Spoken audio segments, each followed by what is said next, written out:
Question number 7A from February 2023 question paper. The question is, IoT devices make up 30% of all network connected endpoints. This leads to companies getting targeted by cyber criminals. Is security support on IoT devices essential?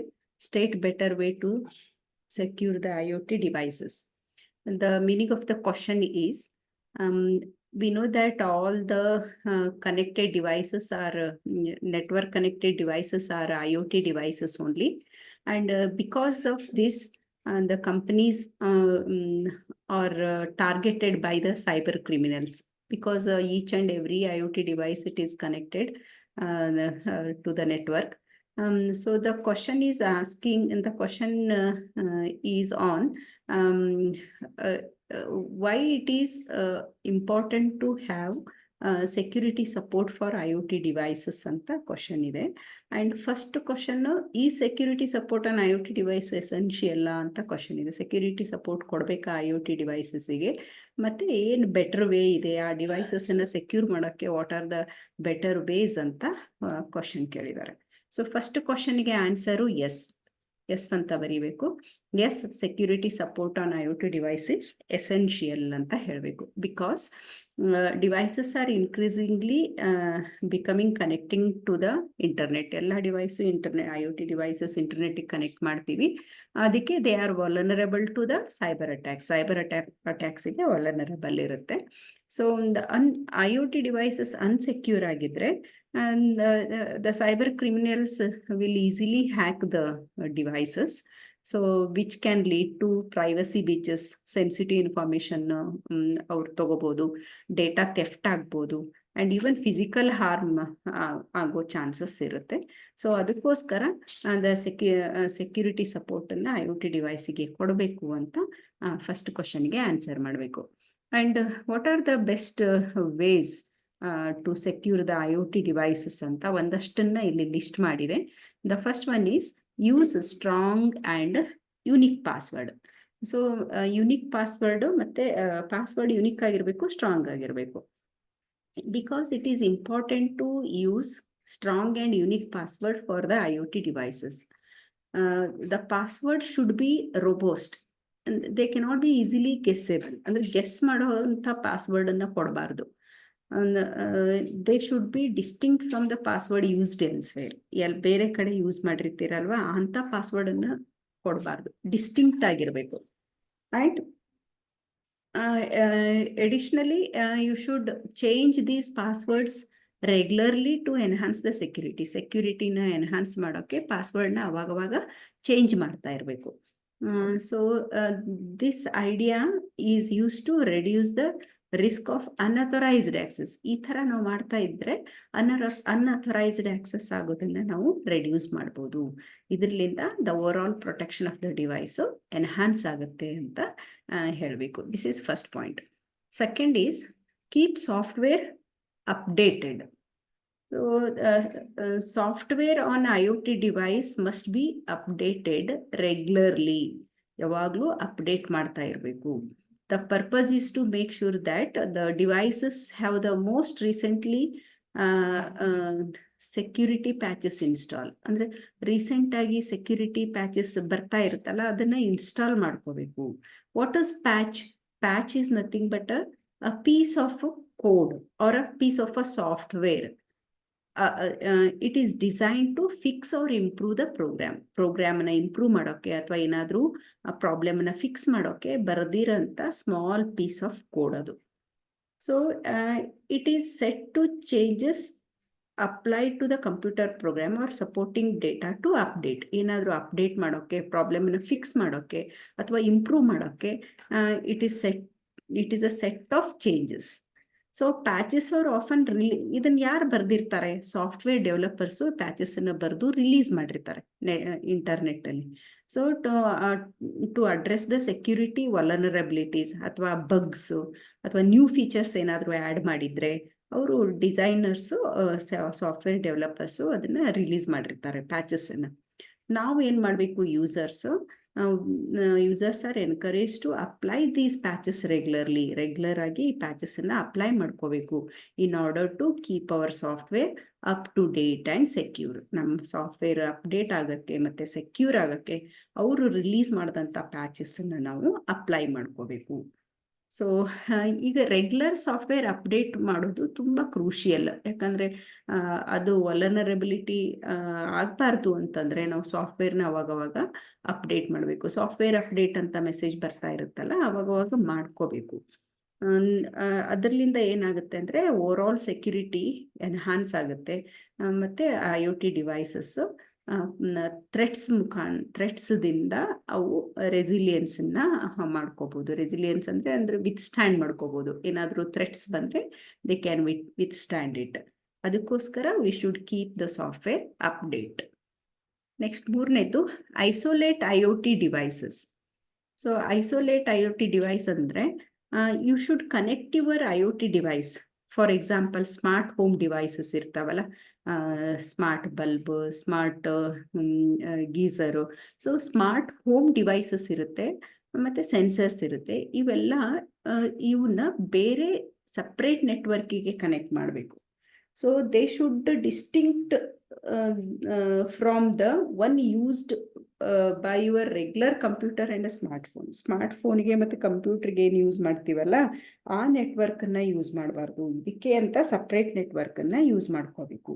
This separation helps reduce the risk so that the security issues occur with the IoT device. It is likely to affect your other devices. ನಾವು ಎಲ್ಲಾನು ಒಂದೇ ನೆಟ್ವರ್ಕಿಗೆ connect ಮಾಡಿದ್ರೆ ನಮ್ಮ other device, ನಮ್ಮ mobile ಮತ್ತು ಕಂಪ್ಯೂಟ್ರಿಗೂ ಕೂಡ affect ಆಗೋ chance ಇರುತ್ತೆ. ಅದಕ್ಕೆ IoT ಡಿವೈಸಸ್ಗೆ ಸಪ್ರೇಟ್ ನೆಟ್ವರ್ಕನ್ನು ಕನೆಕ್ಟ್ ಮಾಡಬೇಕು. ಅದಕ್ಕೆ we should isolate the IoT devices.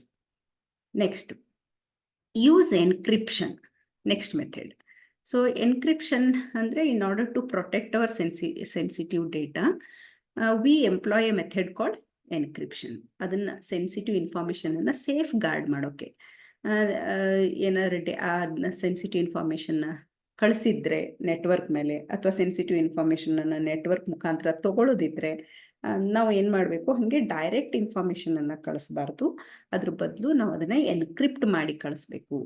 Encryption ಅಂದರೆ ಏನು? Converting data into coded format. Normal data ಏನಿರುತ್ತಲ್ಲ ಅದನ್ನ ಆಸ್ ಇಟ್ ಈಸ್ ಕಳಿಸೋದಲ್ಲ, ಅದನ್ನ ಒಂದು ಕೋಡ್ ಫಾರ್ಮ್ಯಾಟ್ ಅಲ್ಲಿ ಮಾಡಿ ಕಳಿಸೋದು. So that can be decrypted using one decryption key. ಅವ್ರು ಕಳಿಸುವಾಗ ಎನ್ಕ್ರಿಪ್ಟ್ ಮಾಡಿ ಕಳಿಸೋದು. ರಿಸೀವರ್ ಅಲ್ಲಿ ಒಂದು ಡಿಕ್ರಿಪ್ಷನ್ ಕೀ ಅಂತ ಇರುತ್ತೆ, ಅದನ್ನು ಉಪಯೋಗಿಸ್ಕೊಂಡು ಅದನ್ನೇ ಡಿಕ್ರಿಪ್ಷನ್ ಮಾಡೋದು. ಅಂದ್ರೆ ಕೋಡೆಡ್ ಫಾರ್ಮನ್ನ ಒರಿಜಿನಲ್ ಡೇಟಾಗೆ ಕನ್ವರ್ಟ್ ಮಾಡೋದು. So by using encryption, even if someone intercepts your data during the transmission ಮಾಡುವಾಗ ಯಾರಾದರೂ ನಿಮ್ಮ ಡೇಟಾನ ಕದಿಯೋಕೆ ಪ್ರಯತ್ನ ಮಾಡಿದ್ರು ಕೂಡ they won't be able to understand. ನಾನು ಏನೋ ಎನ್ಕ್ರಿಪ್ಟ್ ಮಾಡಿ ಕಳಿಸಿರ್ತೀನಿ, ಕೋಡ್ ಫಾರ್ಮ್ಯಾಟ್ ಮಾಡಿ ಕಳಿಸಿರ್ತೀನಿ. So how they will come to know that what data it is, because it is in the coded format.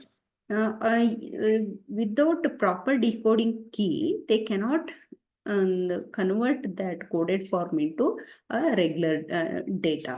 So ಅದರಲ್ಲಿಂದ ನಾವು ಕಳಿಸೋ ಡೇಟಾ ಸೇಫ್ ಆಗಿ ಹೋಗಿ ರೀಚ್ ಆಗುತ್ತೆ. So it is a security measure to keep sensitive information private during its journey.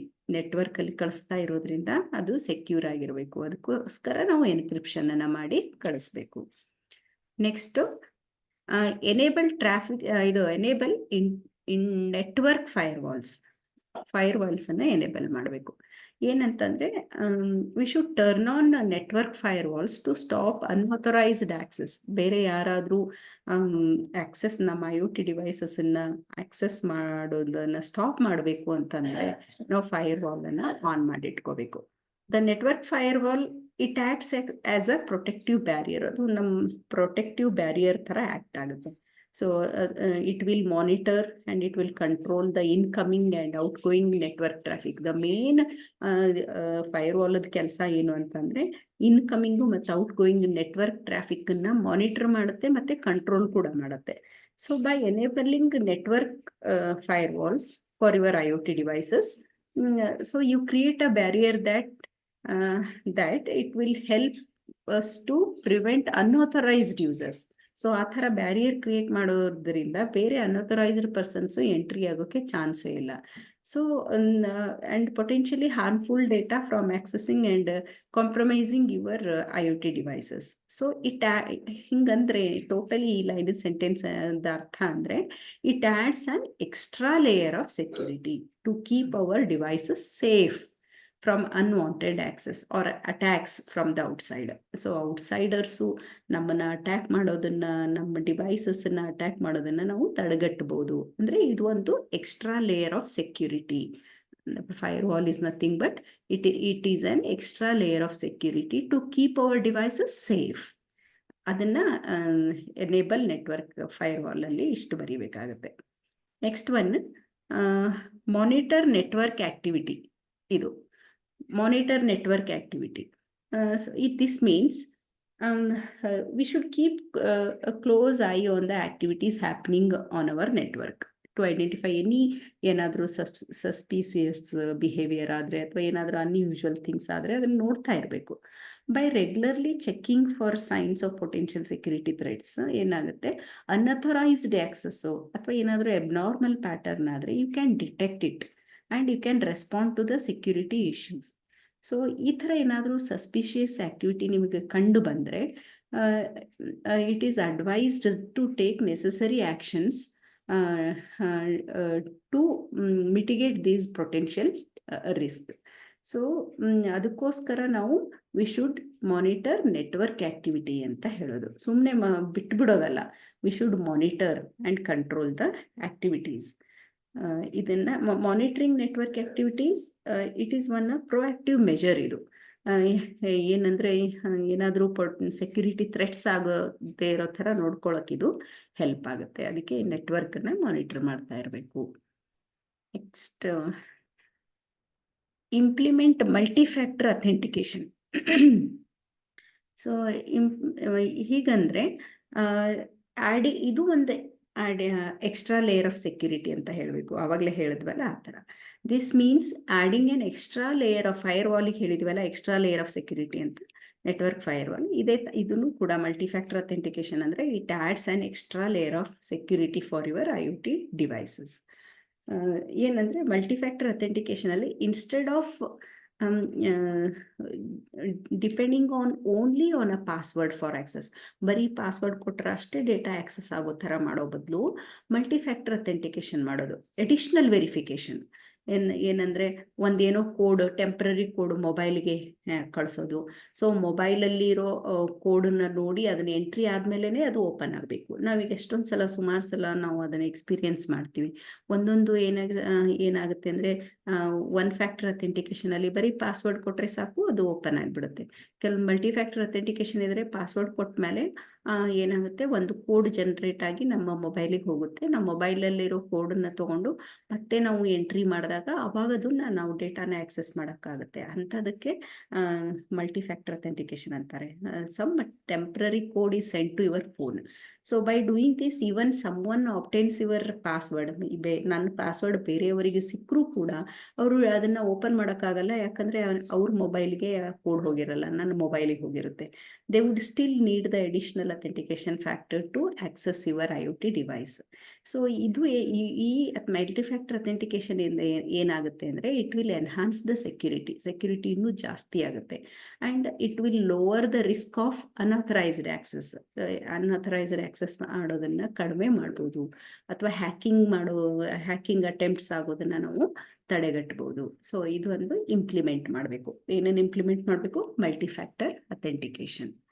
So ಇಷ್ಟು term ನೀವು ಇಷ್ಟು best ಪ್ರಾಕ್ಟೀಸಸ್ಸನ್ನು ಬರೆದ್ರೆ ಆವಾಗ IoT ಡಿವೈಸಸ್ಸನ್ನು ನಾವು IoT ಡಿವೈಸಿಗೆ ಸೆಕ್ಯೂರಿಟಿ ಕೊಡೋದು ಎಸೆನ್ಷಿಯಲ್ ಇದೆ ಅಂತ ಈ ಕ್ವಶನ್ಗೆ ಆನ್ಸರ್ ಮಾಡ್ದಂಗೆ ಆಗುತ್ತೆ. So this is all about answer for question number 7A.